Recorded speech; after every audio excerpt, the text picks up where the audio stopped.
Merci madame, je vais juste... Ok, c'est bon. Prendre ce micro. Alors, hier, on s'était retrouvé à travers des informations reçues d'un certain nombre de journalistes à l'Assemblée nationale. On a eu une plateforme, mais on n'a pas eu d'invitation dessus. On ne sait pas pourquoi. Plusieurs journalistes n'étaient pas au courant. Et puis on s'est retrouvé à l'Assemblée nationale. Il y avait un ordre du jour de près de 6 points.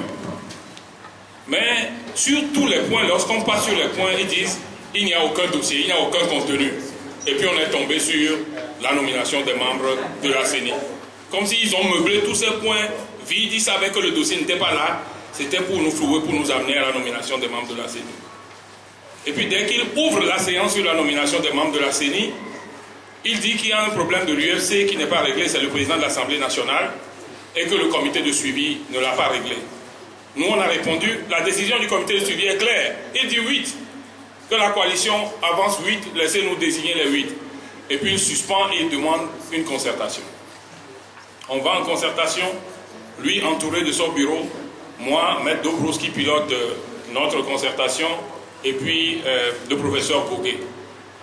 Alors, il exprime ses appréhensions en accusant le comité de suivi. C'est le comité de suivi qui devait trancher la question et dire qu'elle soit réservée à l'UFC, etc. Il a développé tout ça. Et puis, comme c'est moi qui ai suivi le dossier à la présence de Mme Isabelle Amegambi qui a voyagé, Maître Dobros m'a donné la parole. Moi, j'ai fait simple.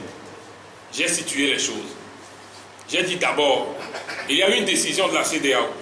La décision de la CEDEAO dit que c'est la C14, c'est les partis en présence, partis eux qui envoient. Donc de notre côté, c'est la C14 qui lui envoie la liste. Ça a été fait. Deuxième chose, quand nous nous sommes retrouvés pour faire passer les 3, on a pris la décision, on a adopté la procédure de scrutin de liste plurinominale. Ça veut dire qu'une seule liste contient tous les 5 noms, on envoie la liste, vous votez pour toute la liste et puis c'est passé. Contrairement à ça, il y a le scrutin de liste uninominal, on appelle les noms un à un. Mais nous avions déjà adopté le scrutin de liste plurinominal. Dernier élément, lorsqu'on s'est vu la dernière fois, il nous avait garanti, lui le président de l'Assemblée et le président du groupe parlementaire UNIR, qu'ils ne vont pas s'immiscer dans la désignation de nos 5. Et Isabelle leur a répondu, si c'est ça, on vous fait confiance et on évolue. Et que nous attendons à ce qu'ils ne s'immiscent pas dans les 5. Voilà les 3 choses qu'on leur a dit et puis on est resté là-bas. Ils ont continué à discuter, à faire des démonstrations, à dire mais pourquoi vous ne vous êtes pas concerté avec l'UFC, etc. On a dit les gens de discussion que nous avons avec l'UFC, etc. Ben, ça ne les regarde pas s'ils disent que l'UFC est de l'opposition. Donc quel est leur intérêt? Ça ne les regarde pas du tout. Ils ont maintenu leurs 8, on n'a rien dit. Nous avons désigné nos 8 qu'ils n'ont qu'à faire passer. Alors, en ne trouvant aucune solution, il a dit ok, il va retourner à la salle et il a clôturé la concertation. Lorsqu'il a clôturé la concertation, nous sommes rentrés en salle, on a constaté que lui et ses membres de bureau sont encore restés là-bas. On s'est demandé mais qu'est-ce qu'ils font? Et puis il vient à la salle et il présente le compte rendu que UNIR dit ceci, l'opposition dit ceci, qu'est-ce qu'on choisit? Et il donne la parole à 3 personnes dans chaque camp. Chaque camp a affirmé sa position. Donc, il n'y avait pas de conclusion, il n'y avait pas de consensus. Et puis il dit, il va mettre aux voix pour voir si ils vont faire passer 4 de nos 5 sur la liste en attendant que le comité de suivi vienne régler le cas du 1 là, et puis quand ce sera réglé, nous enverrons le 1 là aussi. Qu'il va soumettre la solution aux voix pour voir si on accepte de faire comme ça. Mais on lui a dit, mais il ne peut pas faire comme ça. C'est une violation de la décision du comité de suivi. La décision du comité de suivi dit on désigne 8. Et sur les 8, il reste 5 que nous avons envoyés. Mais comment vous allez faire pour avoir 4 alors que vous avez 5 sur un papier? Qui va choisir? Et c'est là où il a voulu faire le passage en force. Nous n'avons pas voulu accepter. Alors moi je me suis levé, les autres collègues aussi se sont levés. Et il y avait une agitation dans la salle. Entre-temps, il y a certains parmi eux qui, en répondant, ont bondi sur nous en voulant venir aux mains. Et le président s'est levé, il est sorti de la salle sans rien dire. Donc quand il est sorti de la salle, nous aussi on est sortis, on a voulu partir, mais on a compris que si on partait, ils pouvaient revenir, eux seuls rentrer dans la salle et prendre la décision derrière nous. Donc nous aussi, on a décidé de rester dehors, de ne rien manger. Si ça doit faire 0 heure, on restait là-bas jusqu'à 0 heure. Donc il est monté dans son bureau pendant près d'1 heure et demie. Et puis après près d'1 heure et demie, on fait appeler les députés unis. Ils se sont rassemblés dans une salle pendant près de 50 minutes. Et après ces 50 minutes-là, on les voit avec une démarche de guerre rentrer un à un dans la salle. Ils sont venus tous s'installer dans la salle. Donc ils s'installent, nous on est toujours restés dehors là-bas. Et puis après, voilà le président de l'Assemblée qui vient. Dès que lui vient, nous on rentre dans la salle. Et puis quand il rentre dans la salle, il dit qu'il ne donne plus la parole à personne. Que nous avons le droit de ne pas voter, nous avons le droit de sortir de la salle, mais que nous devons laisser les autres aussi voter et qu'il faut qu'on se respecte.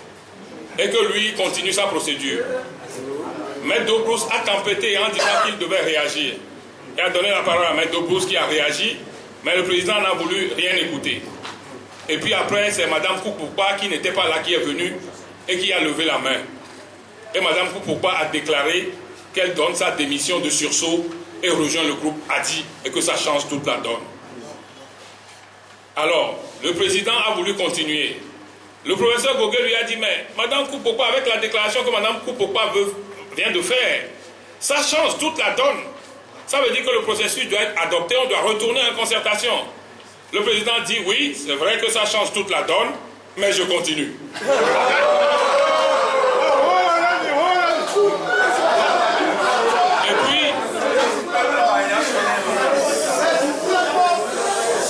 Et puis il dit que pour permettre à l'opposition de rejoindre l'Assemblée, il va faire passer 4... Non, nous on lui a dit, on ne peut pas. On ne peut pas prendre la responsabilité avec le travail qu'on a fait avec Isabelle. On prend cette liste-là, on sélectionne 4 noms pour lui faire une autre liste. On ne peut pas. Qui va-t-on prendre? Qui va-t-on laisser? On ne peut pas. Et il dit, ah, on n'apprend pas un vieux singe, il laisse la parole là-bas, et puis il dit, lui, sait comment faire passer les 4 noms. Et c'est là où on a commencé à crier, à dire, mais il n'y a aucune procédure, puisque la procédure était déjà définie. C'est une liste, 5 noms dessus. On montre la liste, vous votez pour toute la liste. Il n'y a pas de procédure pour faire passer 4 noms. C'est non seulement la violation de l'accord, mais c'est la violation de la procédure que nous avions adoptée pour le vote. Alors on ne savait pas qu'ils avaient reçu l'ordre de marcher, de faire. Et puis, il a dit, ah, moi je continue. Alors nous on s'est levés, nous on criait qu'il n'allait pas continuer. Les gens du pouvoir aussi disent, ils vont voter. Et puis il prend la liste, il tourne, il égrène quelques noms, et puis il dit terminé, c'est ce que vous avez suivi et que vous avez sur vos vidéos.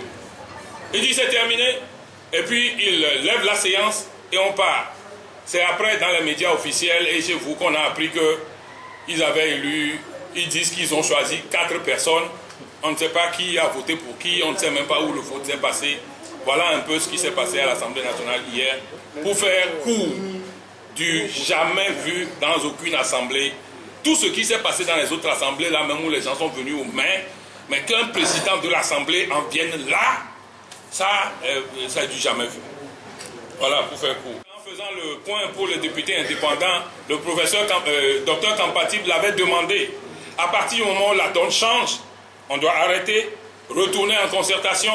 Et si cette concertation dit que voilà, avec cet avantage-là qui vient d'être fait, voilà, tel a le droit, on dit, ah, le problème est réglé de fait. Et on fait le constat. Mais il n'a pas voulu, puisque au moment où ils étaient revenus sur le pied de guerre, vous sentez avec la démarche qu'ils sont venus qu'on leur a dit, mais c'est quoi? Eux, ils peuvent vous faire quoi? Passer en force. Et ils sont venus pour faire le passage en force. Voilà.